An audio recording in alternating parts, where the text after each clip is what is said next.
Hey there, winners. Welcome back to the podcast. Today, we have our final episode in our Best of series, where we're showcasing the best episodes in specific categories. Today's category is the best pageant tips. So you're going to hear from episode 127 about the pageant interview tips, what not to do. You're going to hear from episode 53, which is the 7 must-know pageant etiquette tips to really protect your reputation.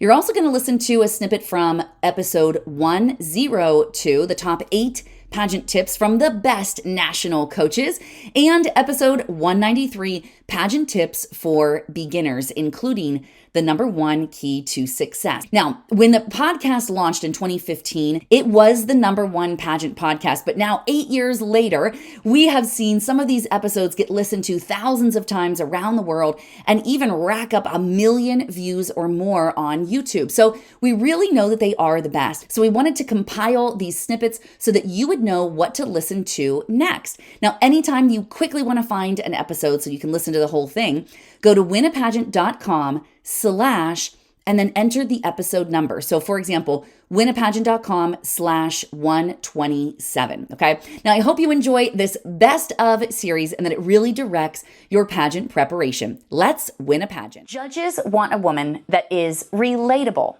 So when you show up as an extremist in any area, it's uncomfortable to the judges. And there are 3 main spectrums at play here that you could use to really manage with self-control and patience so that you don't end up on any extreme end of the spectrum. Okay. So the first spectrum is movement, and it ranges from standing like a statue in the perfect pretty feet, right, to compulsively rocking and fidgeting or spinning around, like doing some crazy thing, right? Okay. Both of these extremes are unnatural in conversation. So the middle ground is simply standing comfortably, maybe walking around when it's appropriate, or talking lightly with your hands, and then calmly looking the judges in the eyes. Emotion. It ranges from raging tears or uncontrollable laughter to very stoic, stone face with a flat tone. The over-emotional extreme comes off as intimidating or just totally out of control. And the under-emotional extreme, like talking like a robot, like very stoic, just comes off as very lacking interest and unrelatable. So the middle ground is sharing a dynamic expression of a range of emotional responses without letting your emotions take over and make the most of it, okay? Now, the third spectrum is talking, and it ranges from talking really fast with these long-winded speech-like answers to one word, yes. Okay. The long-winded answers usually mean fewer questions get asked. Therefore, the judges don't have really a chance to get to know you from a wide range of questions. And the one-worded answers do not allow you to truly express yourself. The middle ground is giving just enough time to answer the question without confusion, making sure it's clear and that they get you. Some questions are naturally going to take more time to do that. And others, it might be a few words and that's all you really need. So we're going to talk about some pageant etiquette. I really believe that this is vital to maintaining your reputation in the pageant industry. So our first piece of etiquette is about title introductions. So your pageant title, how do you introduce yourself with your pageant title? So if your title is very simple, like Miss USA, then of course you're just going to say that. It's going to be easy to remember that. But what about if you are Miss Greater Lakes of the North, International Teenager of America, US? Then it becomes a little bit more complex, okay? So the thing that you want to remember here is that different pageants have different titles to signify which pageant system the title holder belongs to. If your title is Miss Greater Lakes of the North, International Teenager of America, US, and you shorten it to Miss Greater Lakes, you could confuse the audience even more than a long title could. You could also infringe on trademark laws. So really the rule of thumb is you want to use the full title as it was announced when you received the crown, even if it's super long. The second most common etiquette error happens just after responding to your onstage question. Now, some of you probably already know what I'm talking about, but contrary to what often happens, you should not finish your statement with "thank you." Our next piece of etiquette comes from gown store owners around the globe. I am sure that many of them will be grateful to the fact that I'm even sharing this with you, okay? Now, every time that you enter a pageant gown store, you want to act as though you just walked in to Dulce & Gabbana on Rodeo Drive. By that, I mean calm down, go slowly, treat everything with absolute care. Gift giving. Now, gift giving is a huge part of pageantry. Maybe that's why I love it so much. I love giving presents, but I also love receiving them. And it is totally appropriate to bring a generous gift to your pageant roommate, your host family, even your own parents. I love when people give gifts to their own parents during pageant week, to your sponsors, of course, and your directors. Plus, it's appropriate to bring a little something small for each of the other contestants and even the backstage volunteers. The next piece of etiquette that I want to discuss with you is about talking with the judges, particularly after the pageant. Now, there are tons of emotions flying around after a pageant, even for the judges. So remember, it is not all about you. It takes a village to put on a pageant, so you want to think about them as well. There are lots of scenarios that could have happened after a pageant. For example, sometimes the girl that won is not the one that many judges were even rooting for. Like, it could have just happened in scoring, or it could have been some odd thing where, the ranking system threw the top girl out and someone else won, or it really could have just been that 3 judges were voting for that girl and 2 weren't. I mean, all of these things could be possible. It could also be that one individual judge is rooting for you and your platform and you as a person, but did not think that you could represent the title very well. So they could be absolutely rooting for you, but really just not for this title. It's also entirely possible that a judge or many judges think that you absolutely have no shot at all. But if they think that, there is likely a million ideas of what they wish that they could say to you. So they probably are thinking these things the entire time that they're judging you. They're like, I wish I could just tell her, like, don't wear this outfit, or, oh my gosh, why does she keep saying like, or anything like that. These things do come up, okay? It's very subjective, and there's a lot of human interaction, so it does happen. Either way, immediately after the pageant, this is not the time nor place to get into that conversation. Finally, the last piece of etiquette that I want to leave you with today is always thank your sponsors. Everyone who is sewn into your experience deserves a thank you in some way. Hopefully a handwritten thank you note, because we just don't receive enough of that, So your directors, the production staff, your host hotel, the judges, your sponsors, the authors of the books that you read, the producer of the podcast that you're listening to right now. Guys, we absolutely love knowing that the work that we are doing is sewing into you and developing you as a better contestant. A couple of weeks ago, I had the pleasure of attending the Beauty Brand Believe Expo in Bellingham, Washington. I got to say that real slow because it's a lot of beautiful bees. I did a lot of reflection. I truly believe that in order to learn something, to absorb it, you've got to reflect on what you learn and kind of mull it around a little bit and really get a sense for it. So I did that of all the information, all the stuff I wrote down there, and I wanted to share some of those top highlights with you. So I summarized all of the 8 topic speakers, and I included one tip from each of the segments. So that is what I'm going to share with you today. Without further ado, let's dive in to the first tip. Now, this comes from the first segment at the Expo, which included 3 pageant directors that were representing pageant systems,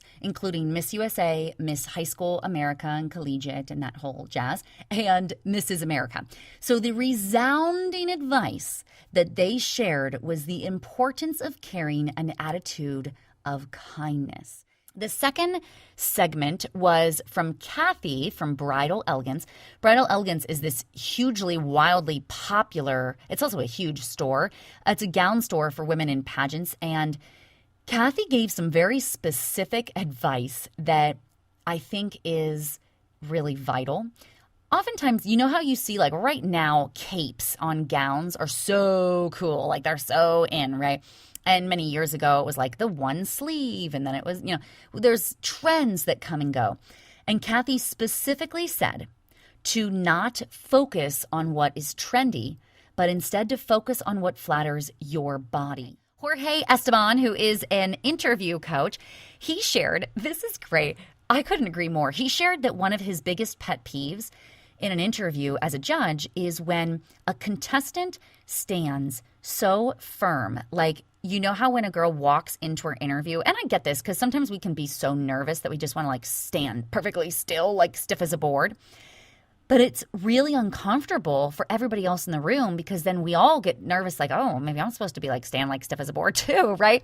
So what he suggests, instead of walking in and hitting the quote unquote pretty feet, which I cannot stand that term for a million reasons, but when people stand like it's like third position in ballet and then stand there and never move, what you need to do instead is just stand and move naturally. Lou Sierra spoke as well. She is a great walking coach for the Miss USA and Miss Universe pageants at the national and international levels. And she encouraged everybody to know their best feature and their worst. Allison Rose spoke next. She talked about bullying and like knowing your truth. I think this is so awesome. What she said was that when you don't know your truth, it is really easy to believe what somebody else is saying, even if what they're saying is about you. Has this ever happened to you before where you've got a really great friend and then some other friend says that that first friend is saying nasty things about you? If you don't truly feel really, really secure in that relationship with your very best friend, then you might actually start to believe the gossip. Like, oh no, really? Is she saying these horrible things? But if you know your friend, like, oh, come on, she's not going to say that nasty stuff. She would never do such a thing. Then you're going to have the truth to say like, nuh-uh, that's not true. You're wrong, right?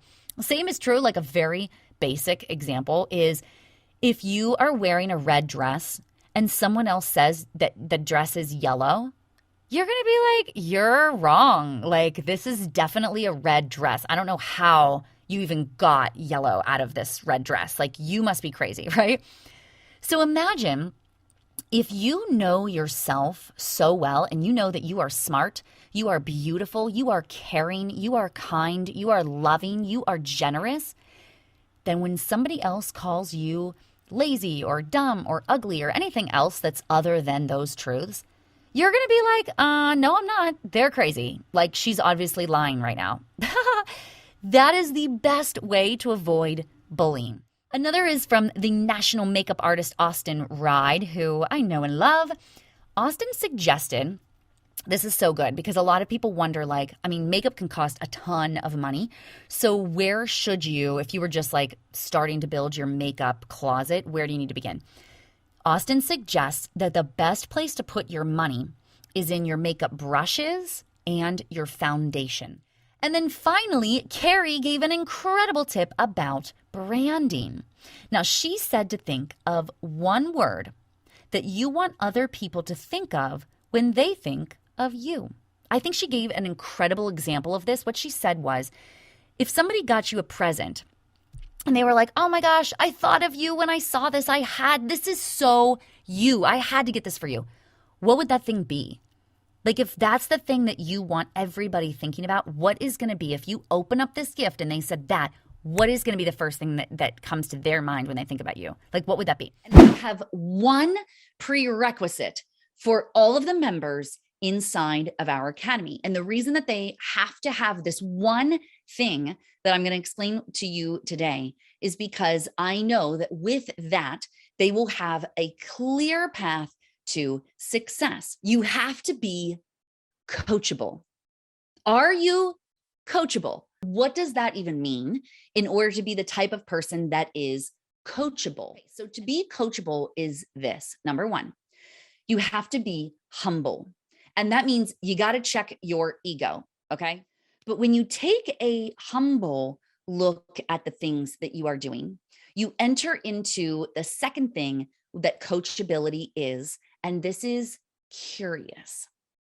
And when you're curious and you're able to look at things curiously from a humble place by saying, okay, maybe I don't know all the answers. And maybe there is something that I'm doing wrong in the process. And maybe there's something I haven't yet learned, a skill set I haven't yet learned. Okay, so if that's humility, now let's move into being curious. And then the final thing is you have to be willing to try something new. You have to be, because if the old way hasn't been working for you, and by the way, you will always, if the old way is working for you, you're not growing anymore. You've stopped growing. If you're like, yep, it's working, everything's fine over here, well, then you're not trying to achieve any new goals. You wouldn't be the type of person that we would be working with in the academy anyway, because our academy girls are like goal getters. These ladies are high achievers and they're doing epic things. When you show up coachable, it allows all of the other things to fall into place. It makes it so much easier to get you the outcome that you desire, to achieve that goal so much faster. Now, we would love to have you inside of the Win a Pageant Academy if you are willing to be coachable, because we make dreams come true all the time. It's like the women that are inside of this academy. Yes, they're winning their pageants, but even bigger than that, they are creating a legacy of impact far beyond what even the pageant title could give them.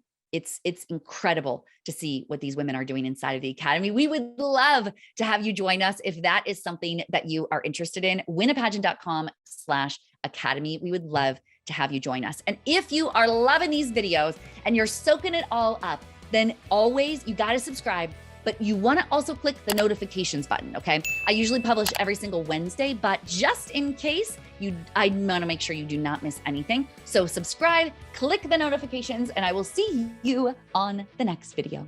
Bye for now.